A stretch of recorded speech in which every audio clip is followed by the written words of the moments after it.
মই 1000 জনৰ প্ৰিয় হ'ব নিবিচাৰো, মাথো এজনৰহে প্ৰিয় হ'ব বিচাৰো। তেনেকৈ কৈয়ে পাগলিয়ে বা দি গ'ল। তাই মোৰ লগত ইমান ধুনীয়া অভিনয় কৰিলে যে মই গমেই পোৱা নাই তাই মোক ভালেই পাই আছিল নে মোৰ জীৱনৰ সৈতে খেলি আছিলে। যৌৱনত পাই তোমাক হেৰুৱাৰ যাতনা। ইয়াত নিজৰ উশাহৰ বিশ্বাস কৰিব নোৱাৰি কেতিয়া বন্ধ হৈ যায়। আৰু তুমি মানুহৰ কথা কৈছা।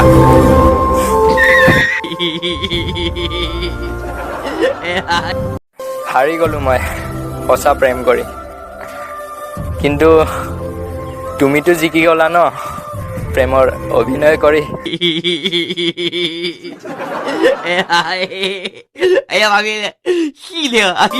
সৰুৰ পৰা চাফা ৰাখিলো এই হৃদয়খনক, কিন্তু এতিয়া ডাঙৰ হৈয়ে বুজিলো মূল্যটো সুন্দৰ চেহেৰাৰহে, হৃদয়ৰ নোকত। মনতে মগ্ন তই, হাতত ধৰি ৰাখিব নোৱাৰি নদীৰ দৰে উটি যায়। আশা প্ৰতিশ্ৰুতি থমকি ৰ'ল। এই হাঁহিৰ আঁৰত লুকাই থকা দুখবোৰ তোমাৰ বাহিৰে কোনেও বুজি নাপায়। কাৰ কথা ক'লা? আৰে মোৰ মা আকৌ।